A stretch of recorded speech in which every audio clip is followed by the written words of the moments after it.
तो आज की कथा का शीर्षक है श्री नाम रहस्य पटल।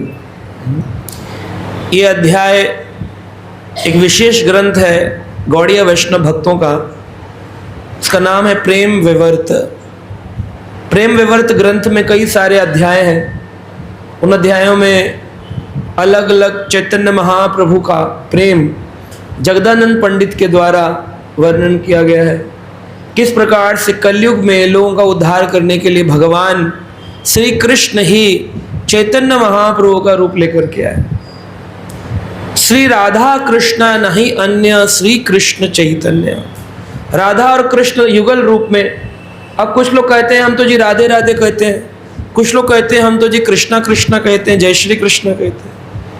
लेकिन भगवान राधा और कृष्ण दोनों को प्रसन्न करने के लिए उन दोनों का नाम लिया जाता है हरे कृष्ण कृष्ण कृष्ण हरे हरे, हरे राम राम।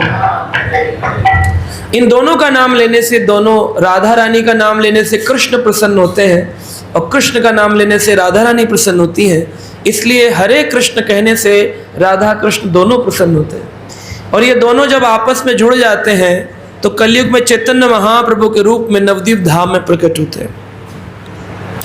तो नवदीप धाम में जब भगवान चैतन्य प्रकट हुए तो कहते हैं एकदा गौर चंद्र चंद्र लोका पाइया,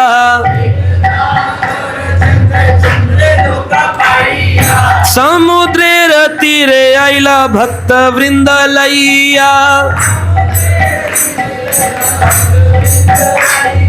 हरिदास समझेरा उपकंठे बसी,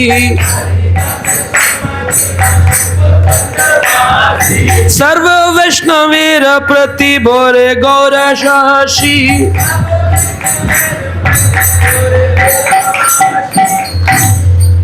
ये कथा जगन्नाथपुरी की है। वैसे तो भगवान चैतन्य का जन्म बंगाल में गंगा के तट पर हुआ, क्योंकि गंगा मैया ने भगवान श्री कृष्ण से पूछा कि प्रभु आपने मेरी उत्पत्ति करी जब वामन रूप लिया, वाम अंगुष्ठ भाग से आपके उल्टे पांव के अंगूठे से कर्ण सागर में छिद्र हुआ जिससे गंगा जी की उत्पत्ति हुई। ब्रह्मा जी ने उस गंगा को अपने कमंडल में लिया और भगवान श्री कृष्ण का वो पांव जो वामन देव रूप में बलि महाराज की यज्ञशाला से बढ़ते बढ़ते ऊपर पहुंच गया आकाश से होता हुआ, तो ऊपर की जो ओजोन लेयर कहते हैं ना, उसके भी ऊपर एक लेयर है, उसका नाम है कर्णोदक सागर की लेयर, विरजा नदी। उस नदी के अंदर छिद्र हो गया, उसमें से बूंद टपकी। तो गंगा जी अगर देखी जाए तो वो भगवत धाम से आने वाला भगवान का जल ही है, जिसमें भगवान विष्णु महाआर्णव जल कहते हैं, उसमें भगवान विश्राम करते हैं। भगवान कृष्ण का एक नाम है नारायण। नारायण शब्द का अर्थ है नर यानी कि नीर जल, और आयण यानी सोने वाले। जो जल में शयन करते हैं उन भगवान को नारायण कहते हैं। नारायण शब्द का अर्थ ये भी है जो नरों को गाइड करते हैं, हर व्यक्ति को दिशा दिखाते हैं, इसलिए उनका एक नाम है नारायण। भगवान कृष्ण का एक नाम है पुरुषोत्तम। सभी उत्तम पुरुषों में महान पुरुष उत्तम। हम लोग कौन से हैं? हम लोग पुरुष अधम हैं, अधम पुरुष अधम स्त्री, लेकिन भगवान कौन है? पुरुष उत्तम, उत्तम है। इसलिए भगवान के श्लोकों का एक नाम है उत्तम श्लोक गुणान वर्णने। उत्तम श्लोक, भगवान के श्लोक भी उत्तम है ना। कभी लोग चर्चा करते हैं अजी आप कह रहे हैं कृष्ण भगवान है, हमने तो अनेक पुराणों में पढ़ा है ये भगवान है, वो भगवान है, ये देवता भगवान है, वो भगवान। किसी भी पुराण के श्लोक को उत्तम श्लोक नहीं कहा गया। केवल सुखदेव गोस्वामी ने परीक्षित महाराज को जो भागवत सुनाया उन्हीं श्लोकों को कहा गया उत्तम श्लोक, है ना। नारायणं नमस्कृत्यं नरं च एव नरोत्तमं देवीं सरस्वतीं व्यासं ततो जयम् उदीरये। इसमें सरस्वती माता की वंदना करते हैं और कहते हैं नारायण भगवान का गुणगान गा रहे हैं सुखदेव गोस्वामी और सूत गोस्वामी, दोनों गा रहे हैं। तो चैतन्य महाप्रभु कृष्ण भगवान से गंगा जी बोली आपने मुझे प्रकट तो किया लेकिन कभी लीला नहीं करी। लीला करी कहाँ? यमुना जी में जाकर, वृंदावन में। द्वापर युग में लाला खेले यमुना की उस तलहटी के अंदर, यमुना के किनारे, है ना। बहुत लीला करी भगवान कृष्ण की, वृंदावन लीला सारी दुनिया सुनती है। तो यमुना जी के इस रस माधुरी को देख करके गंगा जी के मन में एक भाव प्रकट हुआ। गंगा जी ने कहा, हे प्रभु, अपने वाम भाग से प्रकट किया मुझको, वाम चरण के अंगुष्ठ भाग से प्रकट किया मुझको, और लीला करते हो यमुना जी में, है? तो फिर प्रकट ही क्यों किया हमको जब लीला नहीं करनी थी? तो कृष्ण भगवान कहते हैं गीता में, सुहृदम सर्वभूतानाम, जितने भी लोग हैं मैं उनका फ्रेंड हूं, मित्र हूं। सुहृदम, I am the friend of all the living entities. सुहृदम सर्वभूतानाम, जितने जीव संसार में हैं सबके परम मित्र हैं श्री कृष्ण। तो भगवान अगर हर जीव के हैं तो गंगा के नहीं होंगे? तो गंगा मैया को कृष्ण बोले, चिंता मत करो, कलयुग जब आएगा तो कलयुग में मैं और राधा रानी दोनों मिलकर के एक ही अवतार में आएंगे, उसका नाम होगा चैतन्य महाप्रभु। तो जब मैं आऊंगा तो गंगा नदी उस बंगाल में पहुंचेगी, तब मैं चैतन्य रूप में तुम्हारे अंदर लीला करूंगा। तुम्हारी वो जो प्यास है मेरे स्पर्श करने की, वह भी पूरी हो जाएगी। इसलिए गंगा जी के तट पर भगवान चैतन्य लीला कर। अब कहते हैं जितनी भी नदियां हैं, ये सारी नदियां जाकर कहाँ मिलती हैं? समुद्र में मिलती हैं। तो सारी नदियां मिलकर के समुद्र, बे ऑफ बंगाल, बंगाल की खाड़ी में नदियां गिरती हैं। तो कहते हैं कि गंगा सागर एक बार, सारे तीर्थ बार बार। क्यों कहा गया है? क्योंकि सारी नदियां जब जाकर के गंगा जी में समाविष्ट होती हैं तो उसमें स्नान करने का जो फल है वो कहीं गुना अधिक हो जाता है। तो भगवान चैतन्य ने उड़ीसा के अंदर जगन्नाथपुरी धाम को अपना केंद्र बनाया, और अपने 48 वर्ष की लीलाओं में से चैतन्य महाप्रभु ने 24 वर्ष की लीलाएं श्री नवदीप धाम में करी, और 24 वर्ष की लीलाएं करने के लिए जगन्नाथपुरी को पकड़ा। जगन्नाथपुरी में भी रहने के बाद 6 वर्ष दक्षिण भारत यात्रा किए और 18 वर्ष जगन्नाथपुरी में रहे। तो जगन्नाथपुरी में क्यों आए भगवान चैतन्य? क्योंकि जगन्नाथपुरी सारे मायावादियों का गढ़। जितने भी लोग कहते हैं कि भगवान सारे एक होते हैं, उसको मायावाद कहते हैं। जो व्यक्ति कहता है सारे भगवान एक होते हैं, उसको क्या कहते हैं? जीवे रे निस्तार लागी सूत्र कैला व्यास, जीवे रे निस्तार लागी, जीवे रे निस्तार लागी सूत्र कैला व्यास। मायावादी भाष्य सुन ले हैलो सर्वनाश, हाँ मायावादी भाष्य सुन ले हैलो सर्वनाश। वेद व्यास जी ने जीवे रे निस्तार लागी सूत्र कैला व्यास। वेद व्यास श्री कृष्ण के अवतार हैं। 24 अवतारों में वेद व्यास जी का नाम। वेद व्यास जी आए कलयुग के प्रारंभ होने से पहले। भगवान श्री कृष्ण के द्वापर काल में वेद व्यास जी ने बद्रीनाथ आश्रम में भागवत पुराण की रचना करी।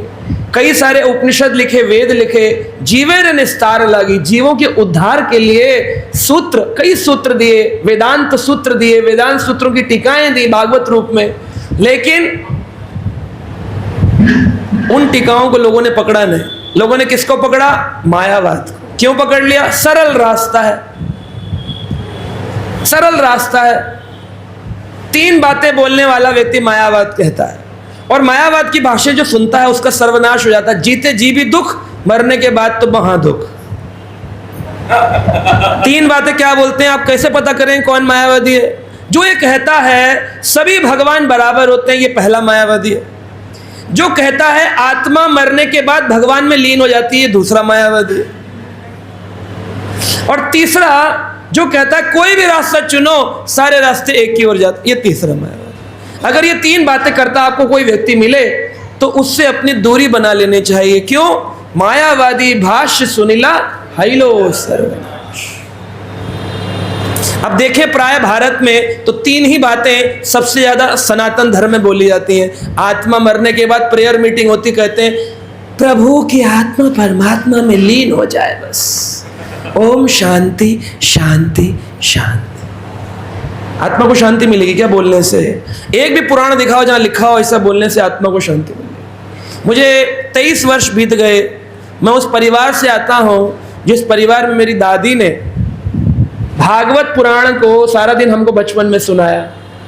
वो अलग बात है कि हमारे माता पिता ने हमको पढ़ने के लिए लंदन भेज दिया और पढ़ाई कराई, फार्मा पढ़ो, मैनेजमेंट पढ़ो, ये पढ़ो, वो पढ़ो, लेकिन संस्कार कहाँ जाएंगे? वो संस्कार हृदय में थे। तो बचपन से पुराण भागवत आदि सुनकर के वह निष्ठा वापस लौट आई। और आज भी हम जाते हैं विदेशों में, लेकिन अब पढ़ने नहीं जाते हैं, अब पढ़ाने जाते हैं। अब हम पढ़ाने जाते हैं। क्या पढ़ाने जाते हैं? भागवत पढ़ाने जाते हैं। मुझे ऑस्ट्रेलिया में कुछ डिवोटीज ने बोला, प्रभु जी आप परमानेंटली यहीं सेटल हो जाइए। मैंने क्यों? कह रहे आबादी कम, शांत वातावरण और ऊपर से आपकी भागवत कथा, तीनों में बड़ा मजा आएगा। हम लोग सुनेंगे, आपके लिए यहाँ पर एक एजुकेशन इंस्टीट्यूट खोल देते हैं। मैंने कहा कि आपको तो मजा आएगा, लेकिन जो भारत के और अन्य विदेशी लोगों में, देशों में जो लोग रहते हैं उनका क्या होगा? हाँ, उनको तो आनंद नहीं आएगा, उनको तो दुख आएगा। तो भक्त को अपना आनंद न सोच करके दूसरों का सोचना। लेकिन यही बात मैंने बताई, भक्तों भक्त कहते बहुत अच्छी बात है, प्रभु जी आप नहीं जा रहे तो हमें भेज दीजिए। मैंने कहा देखो मेरे पास सारे इलाकों से, अभी बर्मा में जगन्नाथ कथा के लिए रंगून जा रहे हैं, ऑस्ट्रेलिया भी सितंबर में जा रहे हैं। क्यों इतने सारे इनविटेशन आते हैं? क्योंकि मेरा उनके पीछे कोई लालच नहीं। मैं जो बोलता हूं वो शास्त्र से बोलता हूं, यथारूप बोलता हूं, पूरा जीवन बोलूंगा। आपसे 1 रुपए की डिमांड नहीं है मेरे को। कोई भी सत्संग होते हैं, ये लिविंग प्रोग्राम, वो प्रोग्राम, सारे प्रोग्राम में कहते 2500 का रजिस्ट्रेशन कराओगे, फिर आपको आओगे, फिर गुरुजी से मिलवाएंगे। अपना वो सिस्टम नहीं है। इसलिए पूरा विश्व आज हमारे को बुला रहा है, पूछना चाह रहा है, सुन रहा है, क्योंकि लालच नहीं। जहां लालच है, अब एक व्यक्ति बोला अरे प्रभु जी आपको लालच नहीं, लेकिन आयोजन में तो बहुत पैसा लग जाता है। फिर भी पैसा तो लगता ही है, रूम बुक करो, ये करो, वो करो। मैं कहा हम लेते हैं क्या?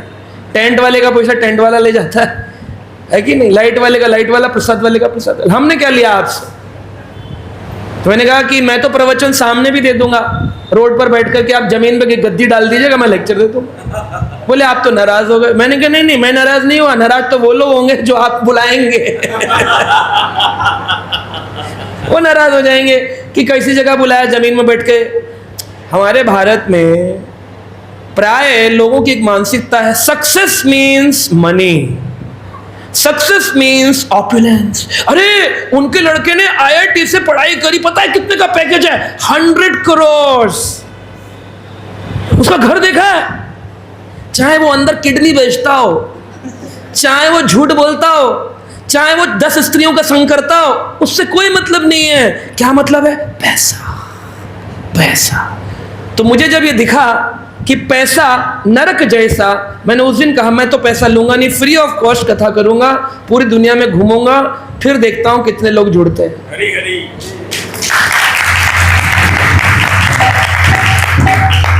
तो सच में लोग जुड़ रहे हैं, क्योंकि लोगों को दिल से तो वही लोग अच्छे लगते हैं जो पैसे की बात ना करें। लेकिन आज बर्गर भी लेने जाओ तो मैकडोनल्ड कहता है इतना पैसा है ना, पार्टी कराने जाओ बच्चे के बर्थडे के इतना पैसा, लेकिन सत्संग फ्री में चाहिए लोगों को। तो कोई बात नहीं, जैसी भावना है उन्हीं लोगों को प्रचार करने के लिए हमने अपने जीवन को चुना है। तो चैतन्य महाप्रभु जब आए तो महाप्रभु ने समुद्र जिसमें सारी नदियां समाविष्ट होती हैं, उसमें 18 साल रहकर उस समुद्र के किनारे लोगों को सत्संग दिया। और महाप्रभु जगन्नाथपुरी में रहे। एकदा गौरचंद्र चंद्र लोका पाइया, समुद्र तीरे आइला भक्तरविंद लैया। तो एक दिन वहां चैतन्य महाप्रभु जो कलयुग में कृष्ण है, इस बात को मैं इसलिए प्रगाढ़ता से बोल सकता हूं क्योंकि मेरे पीछे कोई लालच नहीं। अभी व्यक्ति बोलेगा अरे नहीं आप क्या बात कर रहे हैं, हमने तो ये पुराण में पढ़ा था, हमने तो वहां लेक्चर में सुना था, हमने सत्संग में सुना था। आपने जो सुना है वो हो सकता है कि किसी गलत व्यक्ति से सुना हो सकता है किसी लालची से सुना हो, लेकिन शास्त्र क्या कहते हैं वो प्रमाण हमारे पास है कि आपके पास है। 23 वर्ष गुजारे हैं तो कोई झूठ नहीं है, और इसी वजह से सारी दुनिया उसको सुनना चाह रही, क्योंकि सच्चाई सबको अच्छी लगती है लेकिन बोलना कोई नहीं चाहता। सब लोग क्या बोलते हैं? झूठ। क्योंकि कहते क्या करें जी, झूठ के बिना तो दुकानदारी नौकरी कुछ चलता ही नहीं है। इवन पति पत्नी का रिश्ता भी झूठ पे चल रहा है ना। पत्नी कितनी भी गंदी दिख रही हो, लेकिन पति से पूछे कैसी लग रही हो, उसको बोलना ही है तुम अप्सरा जैसी लग रही हो। अगर उसने लेफ्ट राइट कुछ बोला तो घर में आज खाना बंद है। तो जहां रिश्ता भी झूठ पर है, जो सबसे क्लोजेस्ट है पति पत्नी को, वो भी झूठ पर चलता है, उसमें भी सच्चाई नहीं है। पूरा जीवन यही बोलते रहते हैं, तुम सच बोलो, तुम सच बोलो, तुम सच बोलो, तुम सच बोलो। एक बार एक आदमी शरीर छोड़ रहा था, मर रहा था, मृत्यु आ गई थी उसे, मर रहा था। तो उसने कहा मरते वक्त तो कम से कम सच बोलना चाहिए, क्योंकि अब लोग बोलेंगे सत्य बोलो गत है राम नाम। अब बोलेंगे तो उससे पहले थोड़ा थोड़ा रियलाइजेशन हुआ, साक्षात्कार, बोला मैं ही बोल देता हूँ। तो वो बोला अपनी पत्नी से, तुम्हें याद है जब मैं अमेरिका से रिटर्न आया था तो तुमने पूछा तुम मेरे लिए कुछ नहीं लाए, तो मैंने तुमको एक हार दिया था, तो तुमने कहा बस यही लाए। एक्चुअली मैं वहाँ से 9 लाख रुपए का एक हार लाया था, 9 लाख का हार। वो मैंने एक स्त्री थी जो मुझे पसंद करती थी, उसको दे दिया था। मैंने तुमसे क्या बोला, झूठ बोला। कह रही अच्छा कोई बात नहीं, अब तो आप जा ही रहे हैं, अब क्या ही कर सकते हैं, तो था। जाते जाते बोला तुम्हें याद है कि हमारे कितने बच्चे थे? कह रही याद क्या है ही 2 बच्चे थे। कह रहे नहीं हमारे 3 थे, एक बच्चा मेरी दूसरी स्त्री से था, वो मैंने तुम्हें कभी बताया है नहीं। कह रहे अच्छा अब तो आप जा ही रहे, कोई बात नहीं। कहा तुम पूछती थी हर महीने 2 लाख रुपए सैलरी लाते हो, उसमें से क्यों इतना कम हो जाता है? आप हर बार कहते हो प्रमोशन हुआ, लेकिन पैसा तो बढ़ता नहीं था। कह रहे मैं तुम्हें बताता नहीं, जितना प्रमोशन में बढ़ता था वो उस स्त्री को जाता था जिससे मेरा तीसरा बच्चा था, तो मैंने तुमसे झूठ बोला। कहती चलो अब तो आप मरी रहे, कोई बात। कह रहा अब मैं हृदय से पूरा क्लीन हो गया हूँ, मेरे को जितना दर्द था वो सब साफ हो गया, मैंने सब बता दिया। कह रही जब आपने इतना सत्य बोला तो मैं भी सत्य बोलना चाहती हूँ। कह रहे बोलो। कहा जिस दूध को पीने से आपको मुंह से झाग आ रहे हैं और ऐसा लग रहा है किसी ने जहर दे दिया है, वो किसी और ने नहीं, मैंने ही आपके दूध में मिलाया था। कहता कोई बात नहीं। तो जीवन ये सब झूठ पर है, सत्य किसी को पसंद नहीं। सत्य का रियलाइजेशन बहुत मुश्किल है। सत्य बोलते तो वह है, सत्य बड़ा कड़वा होता है, सत्य बड़ा कड़वा होता है। अरे कड़वा नहीं होता है, आपने सत्य कड़वा बोलना सीख लिया है क्योंकि आपको लगता है किसी की निंदा करना ही सत्य है।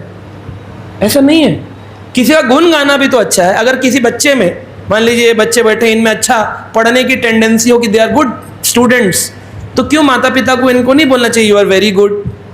और अगर वो गलत हो तो ये भी बोलना चाहिए यू आर रॉन्ग। यही सत्य है।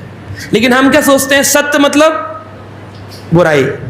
अरे मैं उसको सत्य बोल दूंगा ना तो बुरा मान जाएगा। सत्य मतलब बुरा है क्या? सत्य इतना बुरा है क्या कि बोलने से पहले ही सोच लिया कि बोल दूंगा तो? क्योंकि इसका मतलब है हमें सत्य बोलना आया ही नहीं। हम तो केवल लोगों के दोष ही देखते हैं, है ना। हम कैसे हैं, दोष दृष्टि, और भगवान कैसे हैं, अदोष दर्शी। उनमें दोष देखने की इच्छा ही नहीं, टेंडेंसी नहीं। तो ठाकुर जी दोष नहीं देखते और हम दोष ही देखते रहते। भगवान राम ने शबरी माता को कहा सपने ही ना देखे पर दोषा। सपने में भी दूसरे के दोष नहीं देखने चाहिए, जीते जी तो बहुत दूर की बात है। और हम लोगों की तो सुबह ही कैसे होती है दोष देखने से। अरे मेरी माँ ने मुझे सपोर्ट किया होता तो आज मैं वहां नहीं था जहां होता। मुझे एक दिन किसी ने बोले मेरे माता पिता ने मुझे सपोर्ट नहीं किया वरना मैं वहां होता।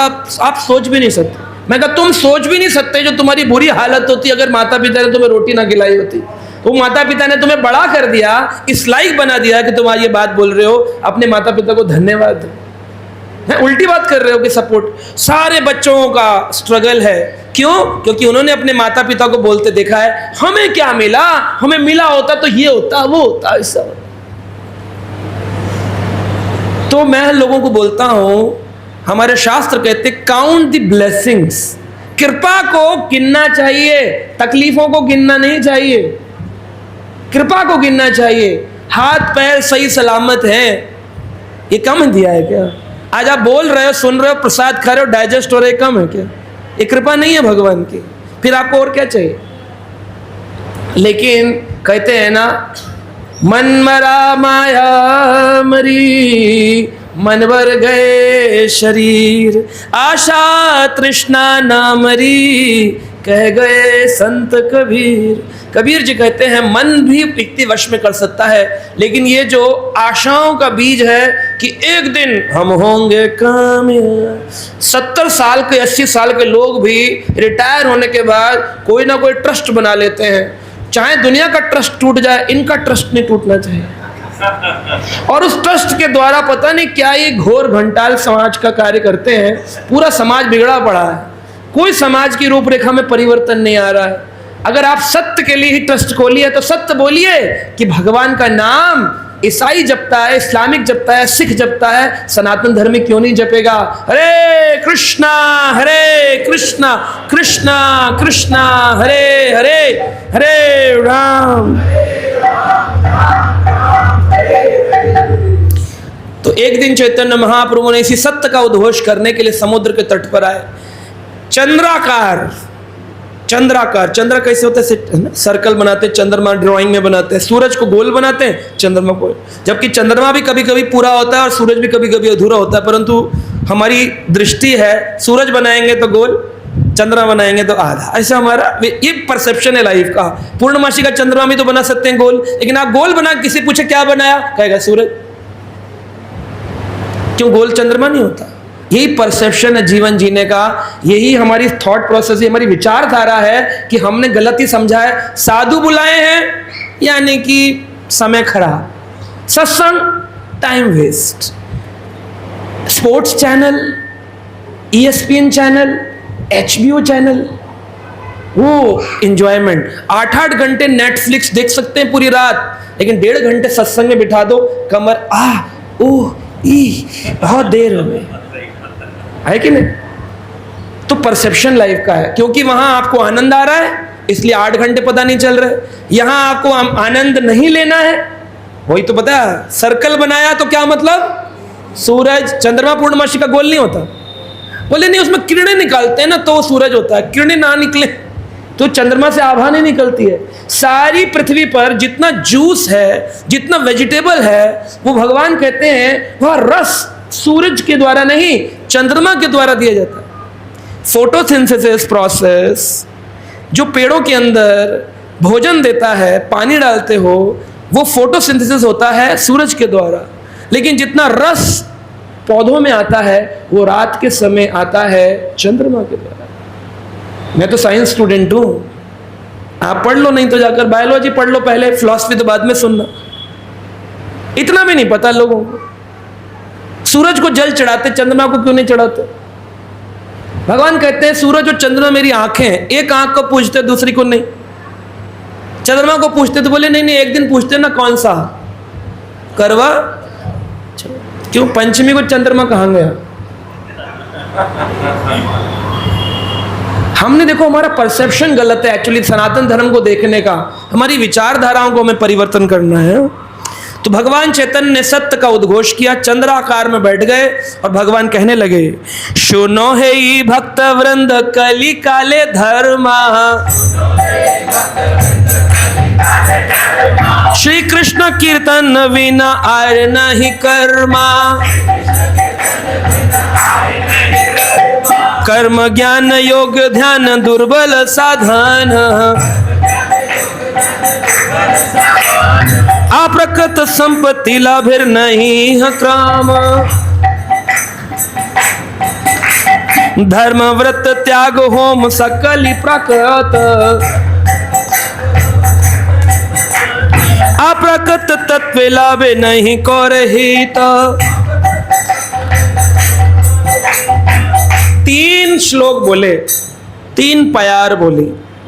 संस्कृत को श्लोक कहते हैं, रामचरितमानस को चौपाई, सोरठा और दोहा कहते हैं। चैतन्य महाप्रभु की जो बांग्ला भाषा है उसको प्यार कहते हैं, लेकिन जनरल भाषा में हम श्लोक ही बोल देते ताकि लोग समझें, क्योंकि चलो सनातन धर्म की बुद्धि श्लोक तक तो पहुंची, उसके आगे पहुंचाना मुश्किल। श्लोक 3 श्लोक बोले, यानी 3 प्यार बोले। सुनो हे भक्त वृंद कली काले धर्म। ये स्वयं भगवान बोल रहे, मैं नहीं बोल रहा हूं। भगवान कृष्ण ने गीता में कहा, भगवान सुखदेव गोस्वामी ने भागवत में कहा, और यहां पर स्वयं चैतन्य महाप्रभु कह रहे हैं, सुनो हे भक्त वृंद, हे भक्तों कली काल का धर्म सुनो, श्री कृष्ण कीर्तन बिना आर नहीं कर्म। श्री कृष्ण के कीर्तन के बिना और कोई कर्म धरे। व्यक्ति बोले नहीं जी, हम लोग ना सुबह सुबह दिया करते हैं। दिया दिया, लेकिन क्या दिल दिया? भगवान को आपकी अग्नि की जरूरत नहीं है। भगवान के लोक में न अग्नि है, न सूरज है, न चंद्रमा है। भगवान के लोक में तो उनके स्वतः ही प्रकाश से प्रकाश होता है। तो उस लोक में आपके दिए की जरूरत नहीं है। दिए के साथ उसके अंदर दिया गया दिल भी होना चाहिए। क्या आपने दिए के साथ अपना दिल दिया? दिया दिया, लेकिन क्या दिल दिया? तो दिया नहीं। वो कह रहे एक ही कर्म है, क्या? नाम कीर्तन। एक ही कर्म कलयुग के लोगों के लिए है, नाम कीर्तन।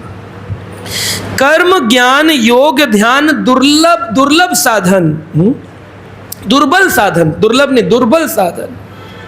कौन कौन से कर्म?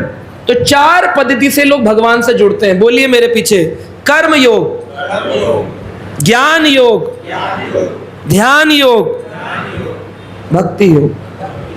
4 योग की चर्चा साधारणतः लोग करते हैं, जानते हैं। योग शब्द का अर्थ है भगवान से जुड़ना। 2 + 2 कितना होता है? होता है 2 + 2। तो प्लस को हिंदी में क्या कहते हैं? प्लस को हिंदी में, हिंदी भारत में रहते हो, हिंदी मतलब प्लस मतलब जोड़ना, हिंदी में जोड़ना। और संस्कृत में, संस्कृत में योग। तो अंग्रेजी में 2 + 2 = 4, हिंदी में 2 जोड़ 2 4, संस्कृत में द्वितीय योग, द्वितीय 4, चतुर्थी। तो ये संस्कृत में प्लस का मतलब है योग। तो योग कई प्रकार की योग पद्धति है। जैसे पहली है कर्म योग। सारी दुनिया कहती गीता में तो कर्म सिखाया है, कर्म प्रधान विश्व रच राखा, जो जस करहि ते तस फल चाखा। कर्म प्रधान है। व्यक्ति को अपने कर्मों को सुधार ले, सब कुछ बढ़िया हो जाएगा। झूठ बोलो मत, सारा दिन बोलते हैं। पाप करो मत, सारा दिन करते हैं। कर्म सुधारा नहीं, कर्म की बातें। बड़े बड़े लीडर आ गए भारत के, कर्म प्रधान, वर्क इज वर्शिप, मेहनत करो, पालोगे एक दिन ऊंचा कामयाब। वही व्यक्ति आगे बढ़ता है जो मेहनत करता है। कुत्ता सारा दिन मेहनत करता है, उसी गली में मर जाता है, आगे ही नहीं बढ़ पाया। मेहनत से अगर होता, रिक्शे वाले से ज्यादा मेहनत हम नहीं करते एसी में बैठकर, तो रिक्शे वाले ने आज तक क्यों नहीं एक रिक्शा पुलर, क्यों नहीं बड़ा आदमी बनता? बताइए रीजन क्या? What do you think? Why? I ask you question, you, आप बताओ। दोनों यूथ बैठे हो यहाँ पर। एक रिक्शा वाला सारा दिन मेहनत करता है, कर्म करता है, वो सक्सेसफुल क्यों नहीं होता? अगर कर्म करने से सक्सेस है तो बोलिए, व्हाट डू यू थिंक? बोलिए। मेरे पास कोई बम नहीं है, मैं मारूंगा नहीं। आप बोल सकते, बोलिए। मेहनत करने पर भी फल क्यों नहीं? आप बताएं माता जी। आपकी मुस्कुराहट अच्छी है, उत्तर भी दे सकती हैं आप। सारा दिन आपने देखा होगा जनरली लोग बहुत मेहनत करते हैं। स्त्री बच्चों को भेजने की मेहनत करती है, पिता परिवार को चलाने की मेहनत करता है, घर में मेड सर्वेंट आती है, वो झाड़ू लगाने की मेहनत करती है। लेकिन जो जिस स्थिति में है, स्त्री मेहनत करके आदमी कहती है मैं पैंट पहन लूंगी, तो क्या पुरुष बन जाती है?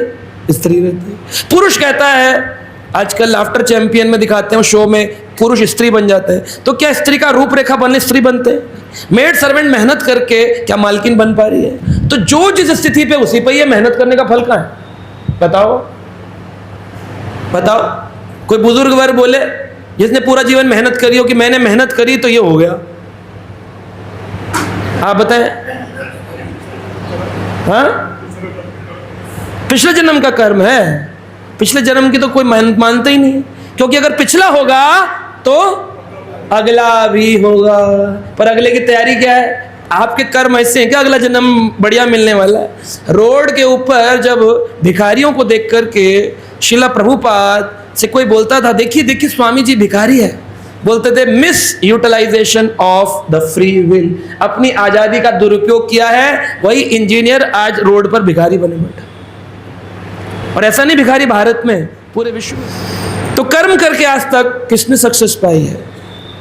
यहां तक कि कुंती माता ने भी अपने पांडवों को, महागदाधारी भीम को, जो 10,000 हाथियों का बल था, उसको देखा और पूछा, कहा कृष्ण ऐसा कैसे हो गया जो मेरे धनुर्धर अर्जुन है, जिसकी एक बाण से बादल के अंदर छेद होता है, बारिश हो जाती है। गदाधारी भीम है, अगर वो चला दे 10,000 हाथी, एक हाथी को गिरा सकते हो?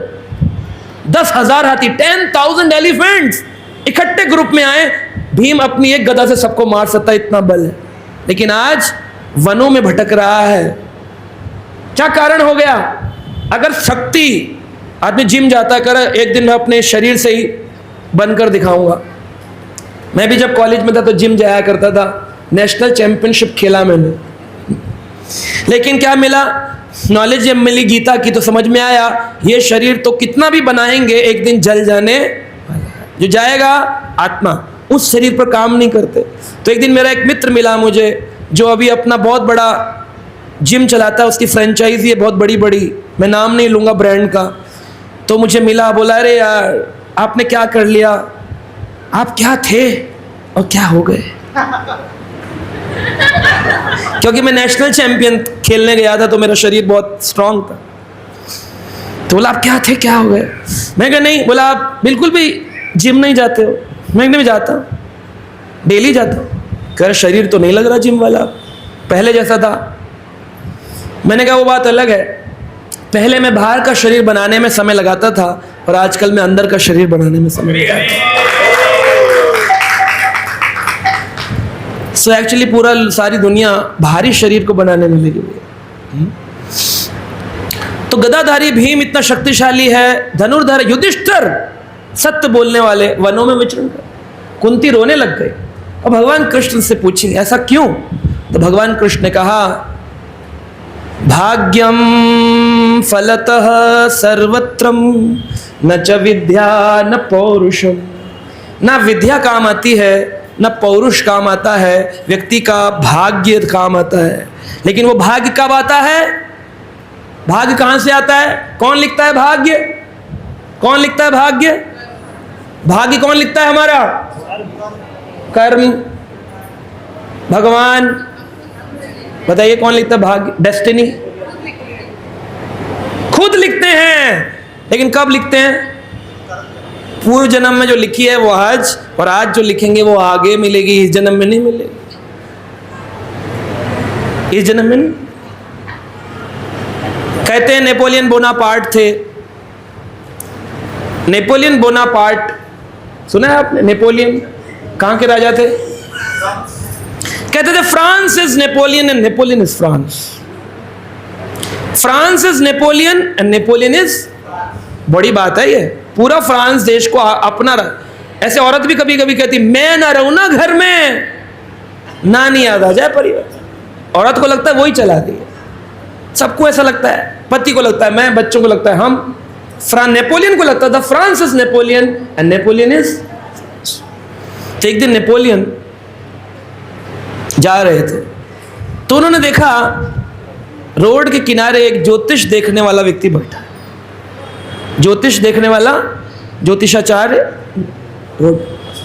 एस्ट्रोलॉजर, उसको अपना हाथ दिखाया। तो उन्होंने कहा नेपोलियन जी आप फ्रांस के राजा तो बनेंगे लेकिन आप जी नहीं पाएंगे, राजा की तरह जी नहीं पाएंगे, क्योंकि आपकी मृत्यु निश्चित है। तो कहा कौन सी रेखा होती है जो लंबी आयु को बताती है? तो उन्होंने कहा ये हाथ में ये जो रेखा होती है ऊपर वाली, ये जीवन रेखा होती है ये, और इसमें एक एक उंगली 20-20 वर्ष बताती है। मैं जब 10th में पढ़ता तब मैंने एस्ट्रोलॉजी पामिस्ट्री सीख लिया था, ज़्यादा वैल्यूएबल नॉलेज नहीं, इसलिए मैंने छोड़ दिया और भागवत पढ़ने लगा। तो ये 20 वर्ष 20 वर्ष 20 वर्ष, जितनी लंबी रेखा उतने वर्षों का जीवन। तो नेपोलियन ने कहा अच्छा ये जीवन रेखा है। तो उसने अपना चाकू निकाला, डैगर, और चाकू को यहां लगा करके खींच दिया पीछे तक पूरा। कि पूरी जीवन फ्रांस पर राज करूंगा, मरूंगा नहीं।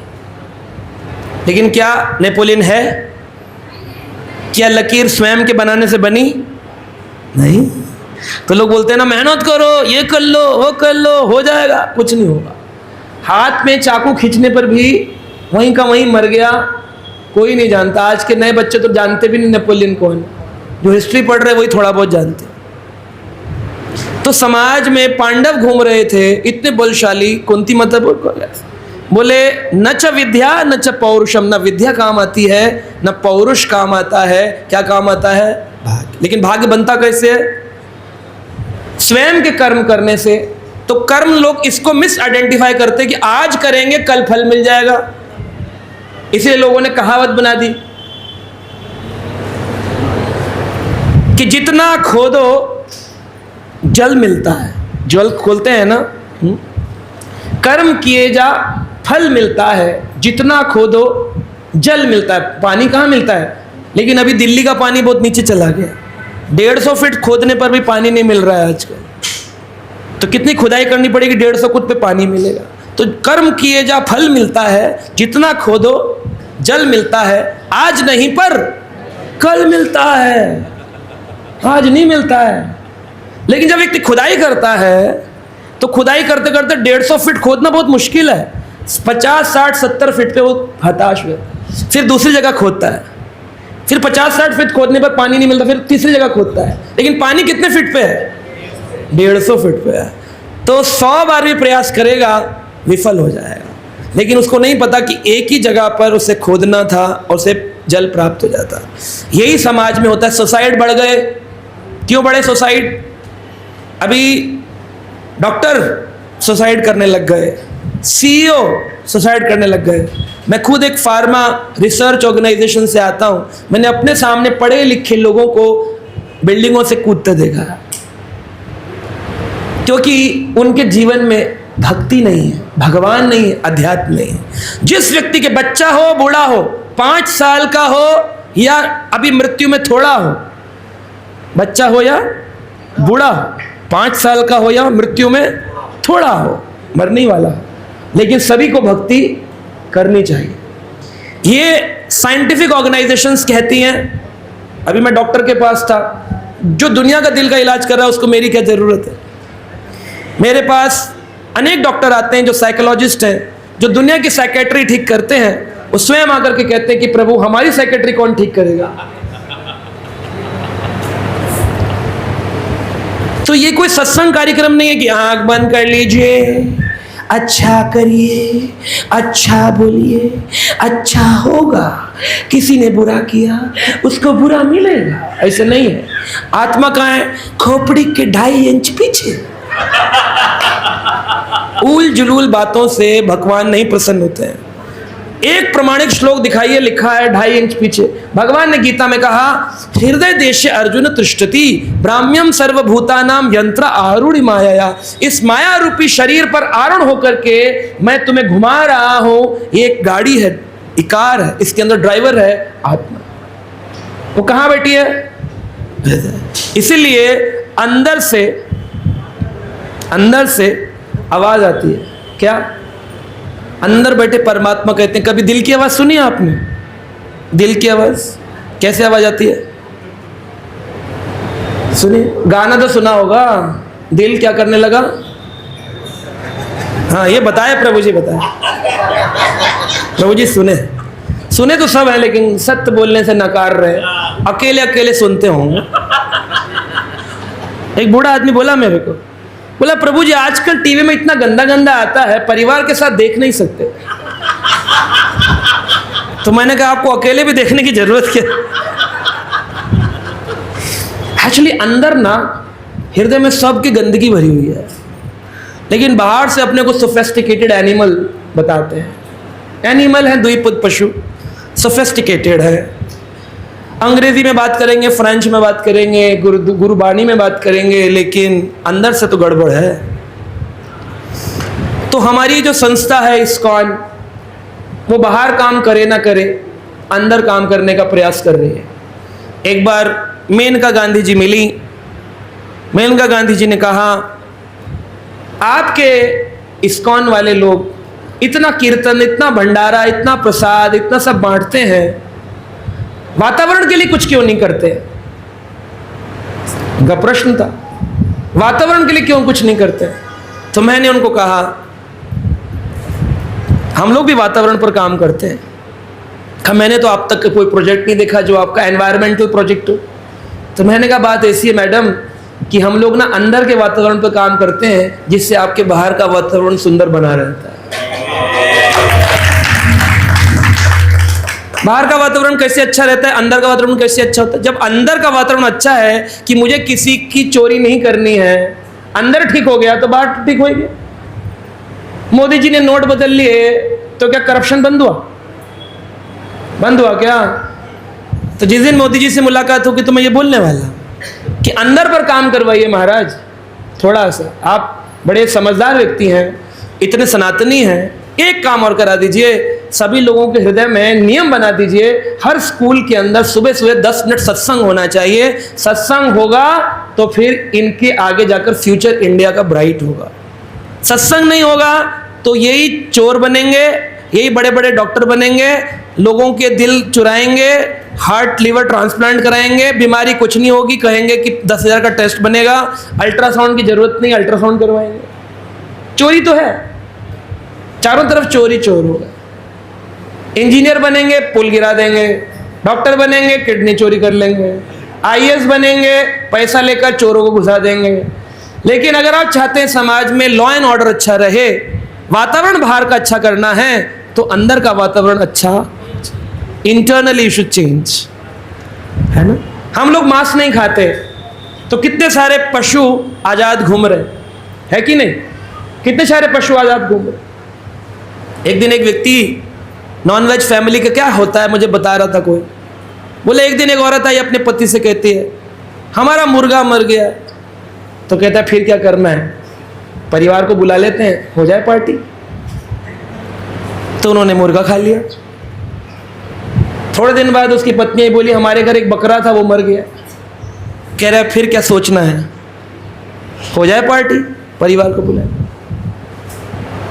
अब जो भी कोई पशु मरता पार्टी। तो एक दिन उसने अपने आप से नॉनवेज बनाया, तो उसने अपने पति से कहा ये आप क्या कर रहे हैं, नॉनवेज छोड़ा हुआ क्यों है? कहा ये अम्मा के लिए रखा है, क्योंकि अम्मा ना हार्ड खा नहीं पाती है, मेरी माँ अम्मा हार्ड नहीं खा पाती, तो सॉफ्ट वॉट उनके लिए निकाल के रख रहा हूँ ताकि वो खा लेगी। तो कह रहे आप वो कहाँ खाएगी? बोले क्यों? बोले कल रात को अम्मा गुजर गई, वही तो बनाई है। वो उल्टी कर दिया। बोले ये क्या कर दिया तुमने, अम्मा खिला दी।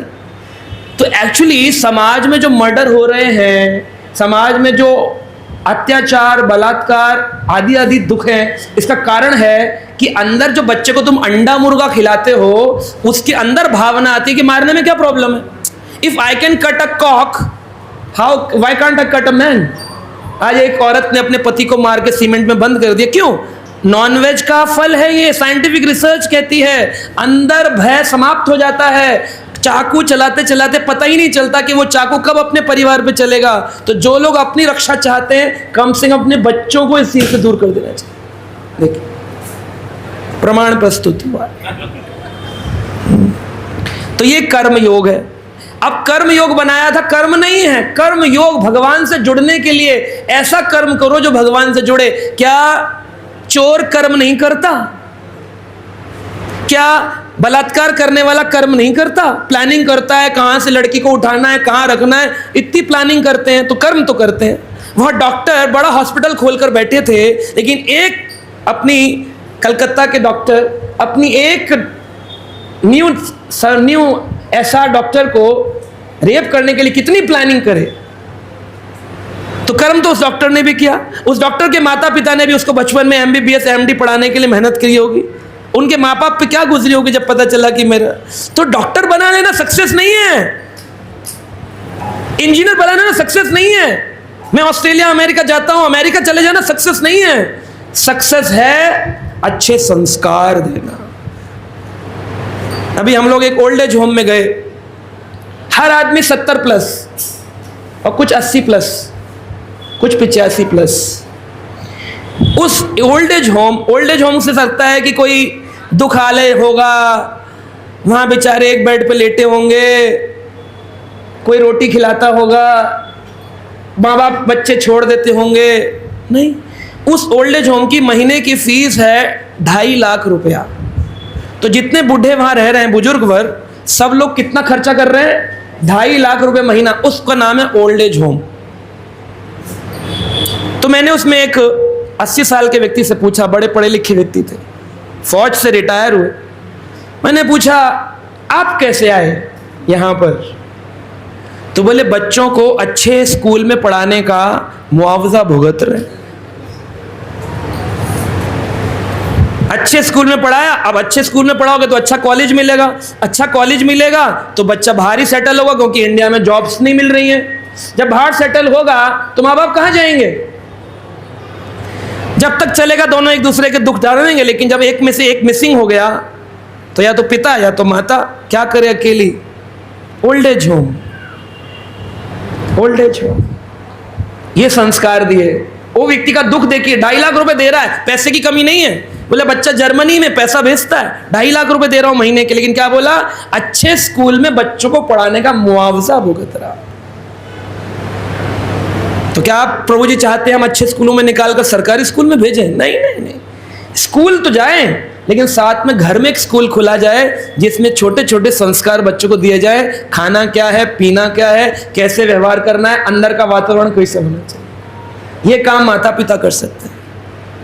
तो जो भी व्यक्ति गलत होता है, मैं कहता हूं ये गलत नहीं है, इसके माँ बाप गलत है। उनके पास डंडा था IIT पास करवाने का, नीट का एग्जाम क्लियर कराने का, उनके पास गीता पढ़ाने का डंडा नहीं था। वो डंडा टूट जाता है क्या गीता पढ़ाते हुए? बच्चे सुनते ही नहीं है, तो IIT का कैसे सुन लिए, नीट का कैसे सुन लिए, MBA कॉलेज कैसे सुन लिए, नारसी मुंजी सिम्बोसिस? डंडा टूट जाता है जब गीता की बात आती। क्यों? माता पिता के खुद के डंडे नहीं पड़े ऊपर से। तो पूरी परंपरा ही भ्रष्ट है। किसी ने मुझसे बोला भ्रष्टाचार कैसे कम होगा? तो मैंने मजाक में कह दिया, भ्रष्टा 3 कर दो, 4 की जगह भ्रष्टा 3 होगा तो कम हो जाएगा। तो ये कर्म योग है। इस कर्म से क्या प्रभु प्राप्ति होगी? बड़ा मुश्किल है। दूसरा है ध्यान योग। वाह वाह वाह, सारे पार्कों में ध्यान योगी बैठे हुए हैं। ये सब हिमालय की पर्वत श्रृंखलाओं से आए हैं। इतने सुंदर ध्यानी हैं, दोनों आंखें बंद होती हैं कुछ देर के, लेकिन उसमें से एक खुली रहती है। मेरी चटाई कौन से लॉकर में जाएगी सबको मालूम है, जहां से उठाई वहीं रखते हैं। और लेट करके 4 महीने देखा, योगा आचार्य आपस में चर्चा कर रहे थे, तुम जाकर के ब्रेकफास्ट में क्या खाते हो, तुम क्या खाते हो, तुम क्या खाते हो। लेट जाते हैं, वैसे हाथ कर लेते हैं, पैर को इधर इधर योगा करते रहते। तुम क्या खाते हो? अरे छोड़ना, मैं तो आजकल ये खा रहा हूँ। बातें ही बातें, बातें ही बातें, कोई मतलब ही नहीं है। एक बहुत बड़े योगा आचार्य है हरिद्वार में, मुझे उन्होंने अपने आश्रम में बुलाया। बोले गुरुजी, बात आपने ठीक बोली है, योगा का अर्थ था भगवान से जुड़ना। लोगों ने उस योगा के 8 अंग थे, उन 8 अंगों में से एक अंग को पकड़ लिया। कौन सा अंग? आसन। 8 अंग क्या है? यम, नियम, आसन, प्राणायाम, ध्यान, धारणा, अत्याहार, समाधि। यम, नियम, आसन, प्राणायाम, प्रत्याहार, ध्यान, धारणा, समाधि। अष्टांग योग, 8 अंग हैं योगा के। पार्कों में लेट के मत सोचना योगा से हो जाएगा सब कुछ भला। एक आदमी बोला प्रभु जी मैं नॉनवेज बहुत खाता था, मेरा लीवर फैटी 2 हो गया, आपके पास कोई उपाय हो तो बताओ। मैंने कहा कि कभी मिलेंगे, बात करेंगे, बताएंगे आपको क्या करना चाहिए। बोले नहीं, हम गए थे हरिद्वार, वहां से बाबा ने बताया है, योगासन सिखाए हैं, योगा करो तो लीवर ठीक हो जाएगा। मैंने कहा जिस दिन आपका लीवर ठीक हो गया फिर क्या करेंगे? कहा उस दिन नॉनवेज खाऊंगा। वेट ही कर रहा हूं पुनः उसी गलत काम में, पाप कर्म में लगने के लिए। ये पाप है, उसी पाप कर्म में लिप्त होने के लिए पुनः प्रयास करूंगा। क्या फायदा उस योगा का? योग शब्द का अर्थ है भगवान से जुड़ना। यम, क्या करना है क्या नहीं करना है, नियम क्या करना है, आसन, कुछ आसन मयूर आसन आदि, फिर प्राणायाम, सांसों की प्रक्रिया, अलोम विलोम, फिर प्रत्याहार, प्रत्याहार क्या खाना है क्या नहीं खाना है, प्रत्याहार, ध्यान कैसे लगाना है, फिर ध्यान, फिर धारणा। किसी चीज का काफी लॉन्ग ध्यान लग जाए, कहते हैं एक व्यक्ति अगर 12 सेकंड भी ध्यान लगा दे एक वस्तु पे, 12 सेकंड, तो बहुत बड़ा ध्यान है उसका।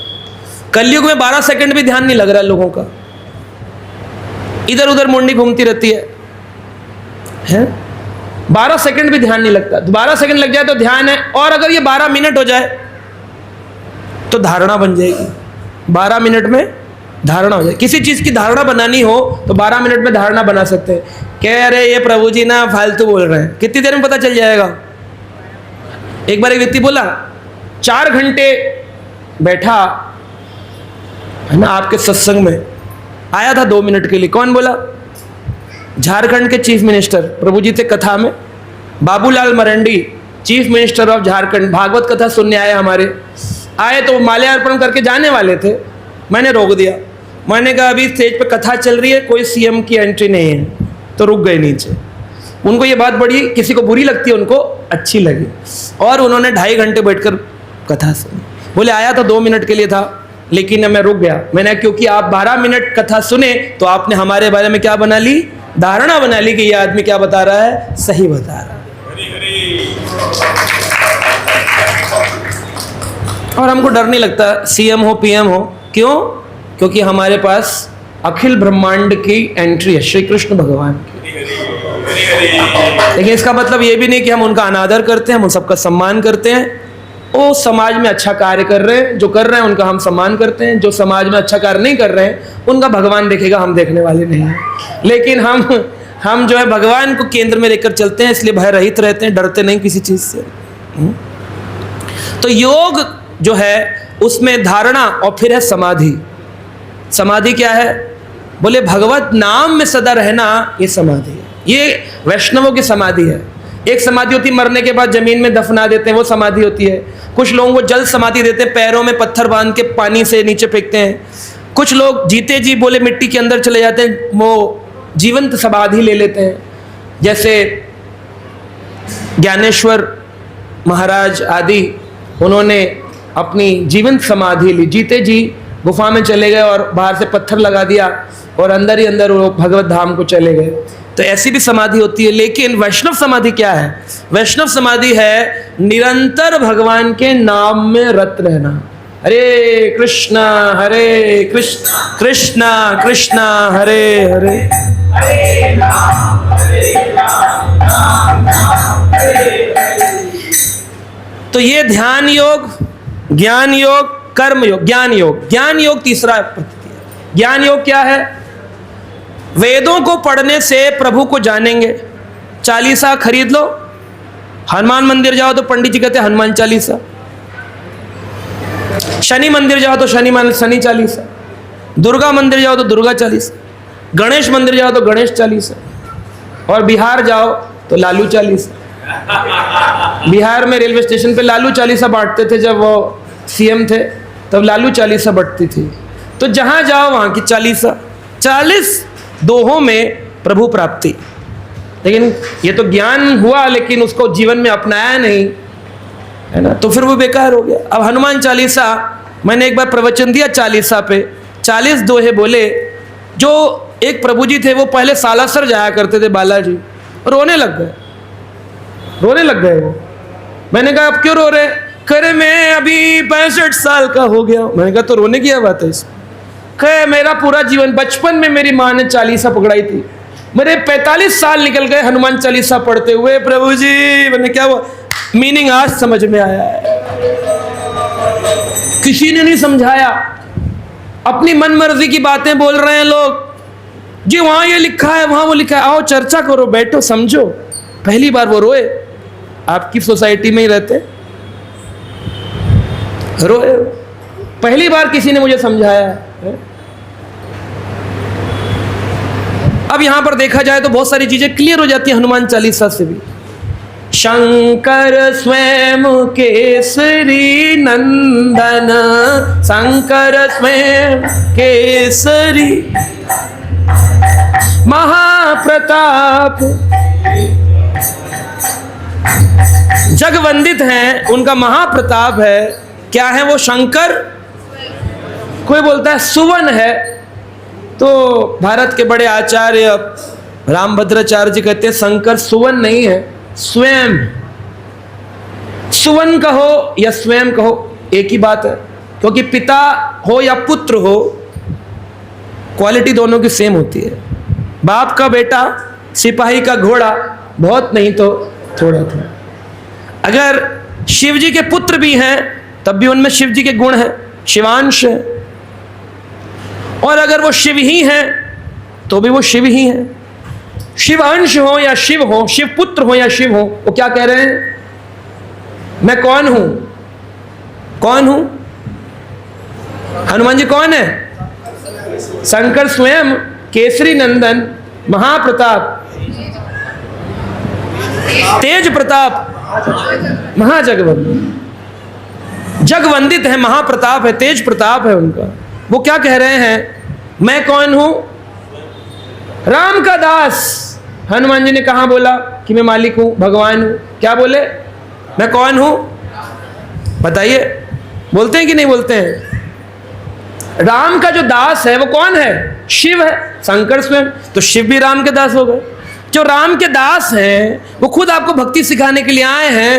राम रसायन तुमरे पासा, सदा रहूं रघु।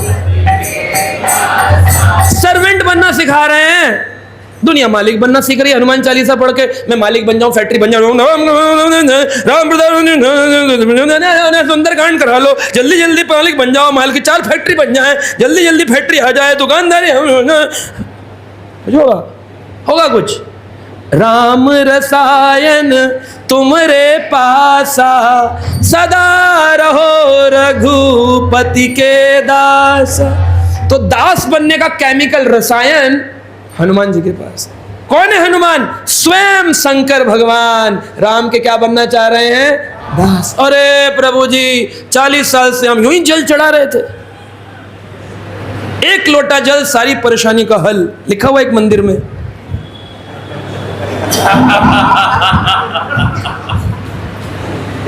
है ना? तो शिव जी महान वैष्णव हैं, आराध्य हैं। भागवत में कई स्थानों पे उन्हें भगवान कहकर पुकारा गया है। छोटे नहीं है, देवों के देव। कौन है? पर भगवान नहीं है। एक तरफ आप महादेव कहते हैं, दूसरे तो भगवान कहते हैं। एक तरफ हो जाइए ना, देवों के देव कौन? या फिर भगवान? महाभगवान तो नहीं कहा। भगवान कृष्ण ने गीता में कहा कि जितना भी भोग की वस्तुएं हैं इनको केवल मैं ही भोग सकता हूं। भोक्ता राम यज्ञ तपसाम सर्वलोका महेश्वरम। महेश्वर किसका नाम है? शिव जी का। शिव जी को महेश्वर कहते हैं। लेकिन वो किसके महेश्वर है? महेश्वर मतलब देवताओं के ईश्वर। एक लोक के कैलाश पर्वत के ईश्वर कौन है? शिव जी हैं। सर्वलोक का ईश्वर नहीं, ईश्वर महेश्वर महान ईश्वर है, बड़े ऊंचे भगवान है। लेकिन भगवान ने गीता में कहा भोक्ताराम यज्ञ तपसाम सर्वलोका महेश्वरम। सारे लोगों का महेश्वर तो मैं हूं। इसलिए शिव जी भी राम के दास बनना चाह रहे हैं। राम जी के दास कैसे बनना चाह रहे हैं? बड़ी सुंदर बात शिव जी पार्वती को कह रहे हैं। क्या बात कह रहे हैं? कह रहे हैं पार्वती सुनो, रामेति रमेति राम नाम मनोरमे, सहस्त्र नाम तत्तुल्यम राम नाम वरानने। रामेति रमेति राम नाम मनोरमे। राम जी का नाम बड़ा मनोरम है। पार्वती सती को समझाया था, नहीं समझी, इसलिए यज्ञ कुंड में उसको जाना पड़ा। तुम पार्वती समझ लो, यहां जितने लोग बैठे हैं अगर ये भी समझ लें, योर लाइफ इज सक्सेसफुल। यहां आने के बाद भी अगर राम को ना समझे, कृष्ण को ना समझे, तो सनातन की पताका उतार के छोड़ दो उसको। यह बोलना छोड़ दो सब भगवान बराबर होते हैं, ये मायावादी सिद्धांत है, मायावादी भाष्य सुन ले हैलो सर्वनाश। इसलिए प्रगति नहीं हुई समाज की आज तक, वहीं का वहीं, जिधर खड़ा था वहीं खड़ा है, बिल्कुल भी आगे नहीं बढ़ा है, वहीं का वहीं खड़ा। तो इस बात को समझना है। वह बोले रामेति रमेति राम नाम मनोरमे सहस्त्र नाम तत्तुल्यम राम नाम वर्णने। राम जी के नाम का क्या वर्णन करूं, राम जी का नाम इतना शक्तिशाली है, ये 1000 विष्णु के नाम लेने के बराबर केवल राम नाम बोलने से आपको फल मिल जाता है।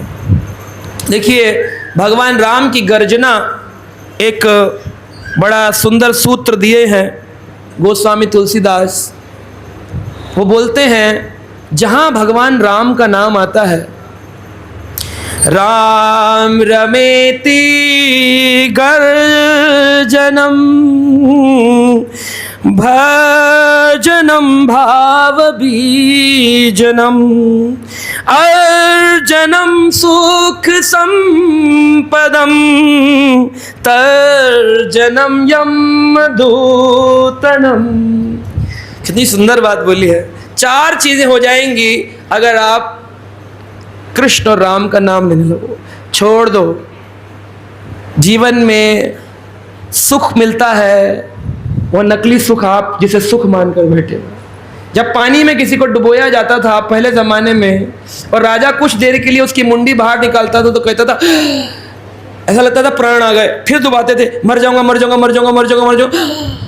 तो हम जो थोड़ा सा सांस लगते ना, ब्रीथिंग करते हैं, पिक्चर देख ली पीवीआर पे जाके, थोड़ा घूम आए, हमें लगता है हम बड़े आज़ाद हो गए।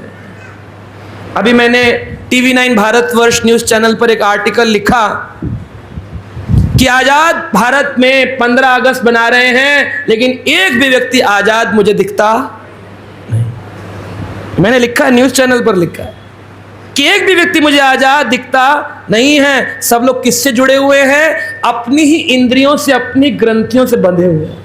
कोई क्रोध के वश है, कोई काम के वश है, कोई लालच के वश है, सब बंधे हुए हैं। एक भी बच्चा, एक भी बूढ़ा, एक भी जवान आज तक आज़ाद नजर नहीं आया कि मैं आज़ाद हूं। तो हम तो निर्भर है ना। आत्मनिर्भर भारत में निर्भर जनता हाँ, आत्मनिर्भर क्यों नहीं हो रहे हैं? तो आत्मनिर्भर कब होंगे? जब कृष्ण शरण में जाएंगे। तो कहते भगवान का नाम कैसा है? राम रमेति गर्जनम। जब राम के नाम की गर्जना होती है, बोलिए जय श्री राम। राम रमेति गर्जनम भजनम भाव बीजनम। जितने भी हमारे बीज हैं पूर्व जन्मों के, अभी बच्ची बता रही थी, पिछले जन्म के कर्म से इस जन्म की डेस्टिनी बनती है। तो आज के जो दुख हैं उसका बीज कब लगाया? पिछले जन्म में लगाया। जब सुख आज मिल रहा है, बोले डेस्टिनी है, कर्म पिछले जन्म में क्या उसका फल मिल रहा है, तो दुख का बीज कब लगाया? पिछले जन्म में लगाया। लेकिन क्या वो बीज कभी खत्म कर सकते हो? पिछले जन्म में तो जा नहीं सकते। टाइम साइकिल में बैठ करके कोई मशीन में, time machine, going back to my past life, regression therapy से देख सकते हो, बीज आरोपित नहीं कर सकते, बीज उखाड़ नहीं सकते हो। बीज कैसे जाएगा? बोले केवल भगवान का नाम ऐसा है कि राम रमेति गर्जनम भजनम भाव बीजनम।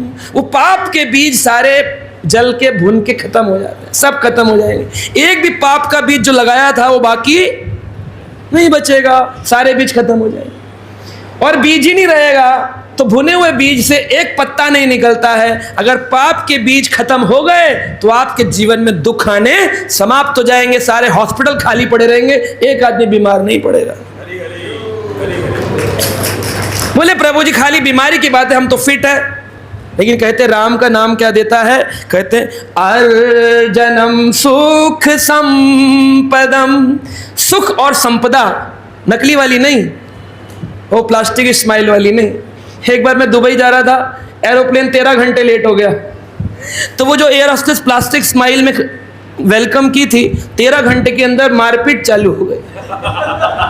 कॉकपिट के अंदर इतना झगड़ा हुआ, इतना पायलट को निकाल के मारा लोगों ने, क्योंकि ना तो हमें वो फ्लाइंग जोन से बाहर जाने दे रहे थे, ना अंदर जाने दे रहे थे। पूरी फ्लाइट में 250 लोगों में केवल मैं ही था जो बढ़िया प्रसन्न था। क्यों? क्योंकि मैं उतर के भी क्या करता, नाम जप करता, अंदर भी क्या कर रहा था, नाम जप। अब 13 घंटे आप समझ सकते हो, एसी बंद हो जाता है क्योंकि वो तो मोटर मशीन है ना। गर्मी में लॉक्ड उस एरोप्लेन में खाने के लिए बच्चे तड़प रहे थे, भूख लग रही थी, तो लोग खाना नहीं खाते क्योंकि लोग तो एयर होस्टेस का खाना खाने का वेट करते हैं, कब आएगी और कब खाएंगे, टिंग टिंग टिंग टिंग करते रहते थे। दुबई जाई खाना खाने रहे, घूमने फिरने जिसको कहते हैं। हम बाहर का खाते नहीं, हम तो अपना प्रसाद साथ लेके चलते। भला हो माता जी का, उन्होंने हमें प्रसाद दिया था, तो वो लोग जो बड़ा अटैची ऐसे लेकर चल रहे थे, कमन बेबी बुर्ज खलीफा जाएंगे। 13 घंटे बाद उनका सब उतरा हुआ था, माताओं के पसीने से मेकअप उतर गए थे, बच्चों को चांटे लगा रही थी, चुप हो जाओ भूख लग रही है, और वो चल रहा था। मैं अपना प्रसाद हरे कृष्णा कृष्णा कृष्णा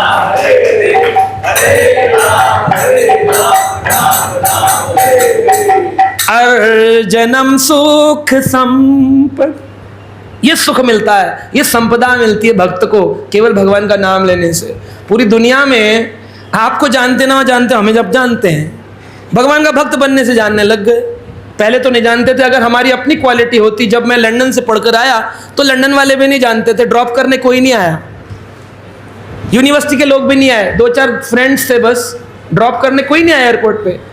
आज मैं जाता हूँ कंट्रीज में प्रचिंग करने, भागवत कहने, 150-150 लोग एयरपोर्ट पे छोड़ने आ जाते, इतनी एंट्री नहीं हो, अंदर आ जाते। वहाँ इतने लोग क्यों आते हैं? बोले क्योंकि हम भगवान से जुड़ गए, इस कारण से सारी दुनिया हमसे जुड़ना चाहती है। तो जब आप भगवान से जुड़ जाएंगे, आपकी अपने समाज में भी इज्जत होगी, परिवार में भी होगी, वरना बूढ़े होने पर बच्चे तो पूछ नहीं रहे, पड़ोसी क्या पूछेगा आपको है? क्योंकि आपने गलती क्या करी, भगवान से अपना नाता तोड़ रखा। यही सबसे बड़ा मिस्टेक आपने। आगे भी दे रहे हो गंदा बीज, ऊपर से भी मिला गंदा बीज, अब तुम्हें दे रहे हैं अच्छा बीज, आज पकड़ लो इस बीज को और आरोपित कर दो भगवान। और अगर राम का नाम लेंगे, बोले प्रभु जी खाली सुख समता मिलेगी, बोले नहीं, तर्जनम यम दूतनम, यमदूत नहीं आएंगे। अंतकाल में यमदूत नहीं पकड़ते हैं। जिसके गले में कंठी होती है, जिसके माथे पे तिलक होता है, उसको विष्णु दूत लेने आते हैं। उसके लिए यमराज का चक्कर कैंसिल हो जाता है। यमराज जी यमदूतों को कहते हैं, चित्रगुप्त ये पर्चा फाड़ दो। बोले क्यों? बोले आज राजेंद्र नगर में इन लोगों ने हरि कथा सुन ली है, अब इनमें से जिसने नाम लेना शुरू कर दिया, निकलते वक्त पूछो क्या तुम नाम जप करोगे? अगर ये कहते हैं हाँ, इनके पर्चे फाड़ने शुरू करो, यमदूत पर्चा फाड़ दो, सारे पर्चे फट जाते हैं केवल इतना बोल देने से।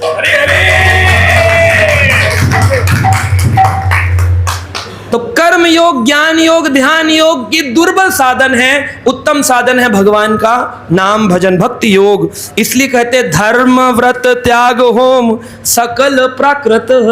जितने यज्ञ पूजा आदि हैं ये प्राकृति है, लेकिन अप्राकृत तत्व लाभे नहीं करे हित। अगर कोई व्यक्ति भगवान के उस अप्राकृत नाम को, जो प्रकृति का नहीं है, हमारा नाम लिखाओ, हमारा नाम लिखाओ रमेश, ये मटेरियल नेम है, पर लिखाओ कृष्णा, ये स्पिरिचुअल नेम। वो मटेरियल नेम है और ये स्पिरिचुअल नेम है। तो हमारा नाम प्राकृत है और भगवान का नाम अप्राकृत है। अप्राकृत तत्वे लाभे नहीं करे। अगर भगवान के नाम को नहीं लेगा तो उसका जीवन व्यर्थ चला जाएगा। ये बात हम नहीं कह रहे हैं, सारे शास्त्र श्रुतिगण कह रहे हैं। सुखदेव गोस्वामी, टाइम है ना हमारे पास, और मैं 5-10 मिनट और बोलता हूँ, बस ज़्यादा समय नहीं लूँगा। श्री शौनक ऋषि 88 ऋषियों को नैमिषारण्य में कथा कह रहे थे, तो शौनक ऋषि ने कहा, नाम उच्चारण महात्म्यम श्रुतई महा अद्भुतम। नाम की महिमा जो मैंने आपको बताई है, इसका श्रवण ही अद्भुत है। यहां पर हो सकता है कई लोगों को लग रहा हो हमारा टाइम जा रहा है, हमें करने के लिए बहुत कुछ है जीवन में, लेकिन मैं गारंटी लेता हूं जिन जिन लोगों ने अपने समय को भगवान को दिया है, रिटर्न ऑफ इन्वेस्टमेंट उतना बढ़कर के समय मिलता है। कई लोग मुझे पूछते हैं, प्रभु जी आप भी 24 घंटे हैं ना आपके जीवन में, 24 आवर्स ही है ना।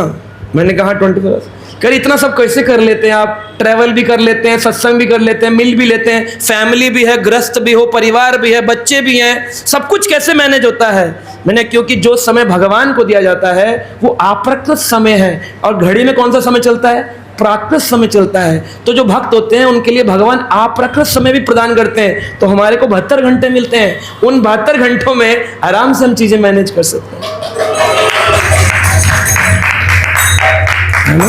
नाम उच्चारण महात्म्यम श्रुते महाअद्भुतम। ये अद्भुत बात है कि केवल भगवान के नाम का गुण ही सुन लिया। This is very magical, very transcendental, very surprising, very very amazing, अद्भुतम।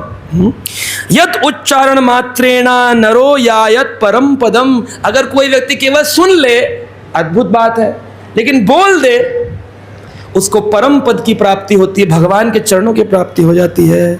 और अगर कोई व्यक्ति तद अस्वाधुनुम स्तुतम विधानम नाम कीर्तने, अगर कोई व्यक्ति इसका नाम जप कर दे, कीर्तन कर दे और दूसरों को बता दे, जैसे मैंने बोला, आपने सुना, ये पहली सीढ़ी हो गई। श्रूयते अद्भुतम, सुनना अद्भुत है।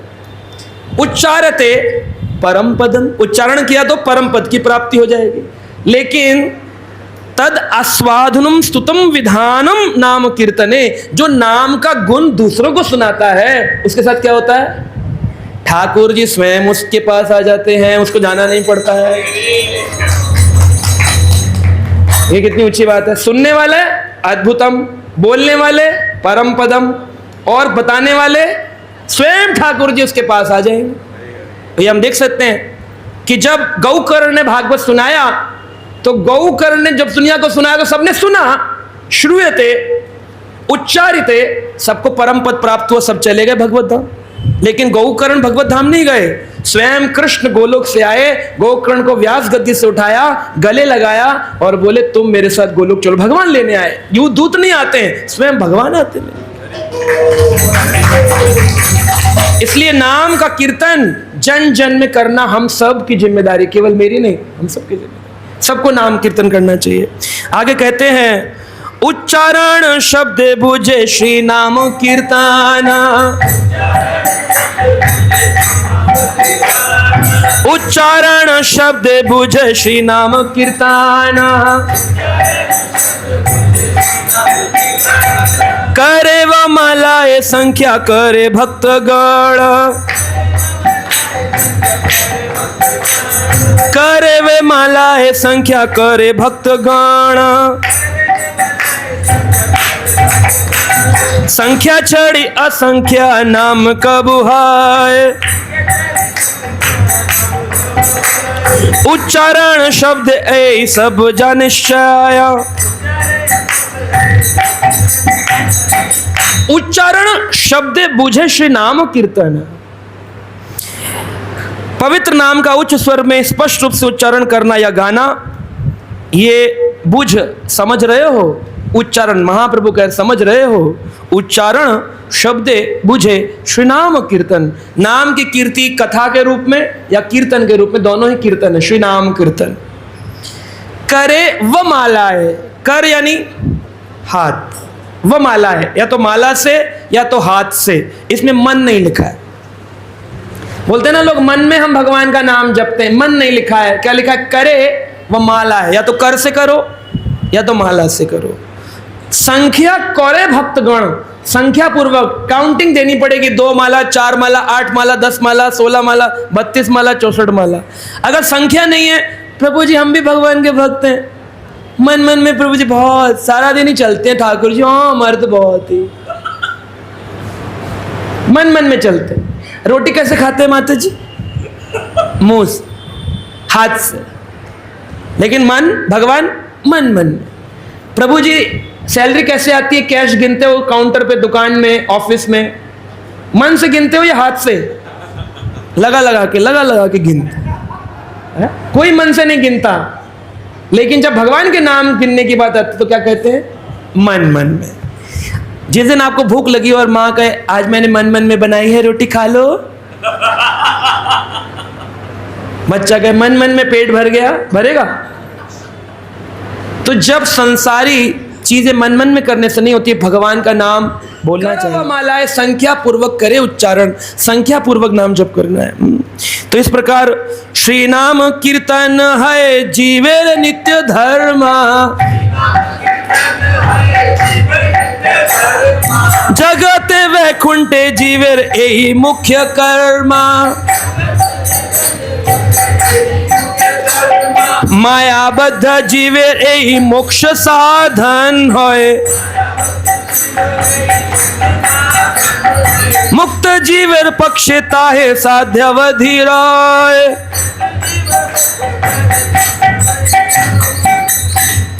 सब लोगों के लिए नाम जब बताया इस श्लोक में, इस प्यार में नाम संकीर्तन सबके लिए। श्री नाम कीर्तन है जीवेर नित्य धर्म। अब जीव कौन है? हिंदू लिखा है, इस्कॉन लिखा है, गौड़िया लिखा है, वैष्णव लिखा है, क्या लिखा है? तो यहां पर जो जीव नहीं हो वो ना करे। जो अपने को मानता मैं तो भी इंसान नहीं हूं जी, मैं जीव नहीं हूं जी, मैं पशु हूं जी, पशु तो ना करे। लेकिन जो कह रहा है मैं जीव हूं, यार I am also human being है, मैं भी तो इंसान हूं, जीव जंतु जीव हूं मैं। अगर जीव हो तो आपके लिए भगवान ने ये लिखा है श्री नाम कीर्तन है जीवेर नित्य धर्म। हर जीव का नित्य धर्म, नित्य ये नहीं लिखा कभी कभी धर्म, क्या लिखा है? एवरीडे टास्क हर जीव का है। जो अपने को इंसान कहता है उसके लिए नित्य धर्म है। जगत वैकुंठ रे जीवर यही मुख्य कर्म। अगर आप वैकुंठ जाएंगे तो यही कर्म है, वहां पर 7 दिन यही करना है, कुछ और स्पेशल नहीं होगा। अगर हम वृंदावन चले गए कृष्ण के गोलोक धाम, वैसे जाने की कोई गारंटी नहीं है, जैसे कर्म ऐसे तो नरक ही जाने वाले हैं। लेकिन मान लो अगर गलती से भगवान की कृपा, गुरु कृपा से चले गए तो क्या करेंगे? रात दिन हरि नाम, हरे कृष्णा कृष्णा कृष्णा हरे हरे, हरे राम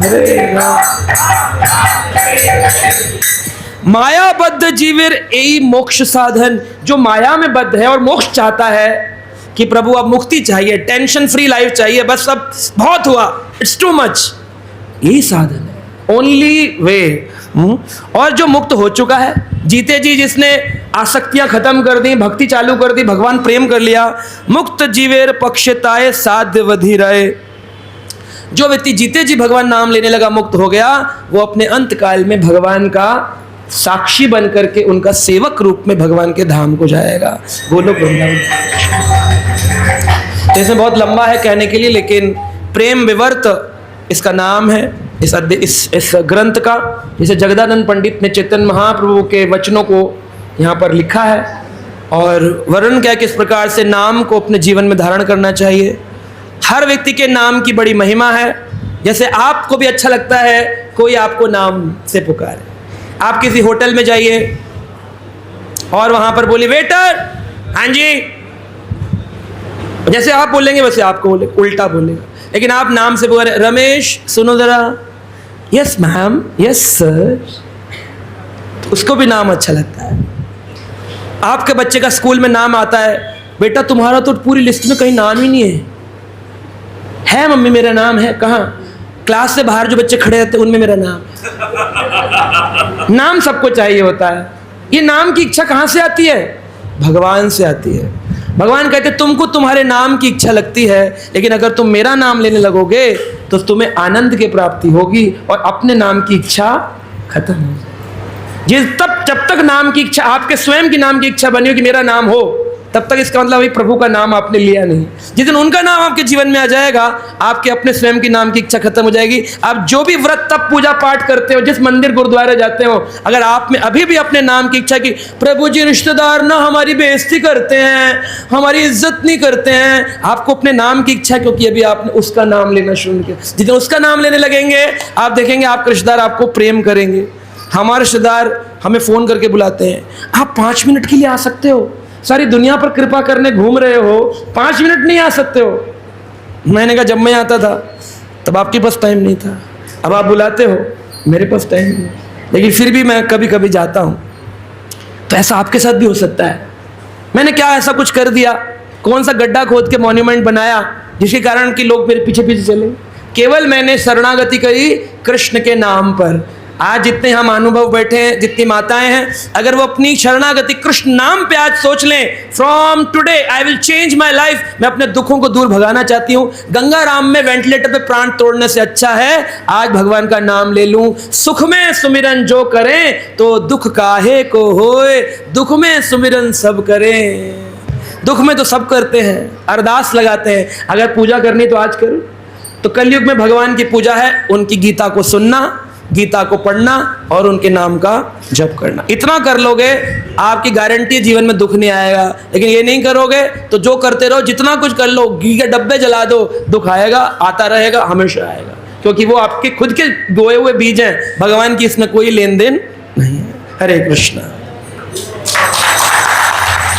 जीवन में भक्ति और शांति का संचार करना चाहते हैं तो देर किस बात की, जुड़िए हमारे YouTube चैनल कृष्णा टीवी से, जहां आपको मिलेंगे भक्तिमय वीडियोस, प्रेरणादायक भागवत कथाएं और अनमोल आध्यात्मिक ज्ञान। तो अभी सब्सक्राइब करें और हमें फॉलो करें एवं अपने प्रियजनों के साथ ये दिव्य यात्रा साझा करें और आध्यात्मिकता की ओर कदम बढ़ाएं। हरे कृष्णा।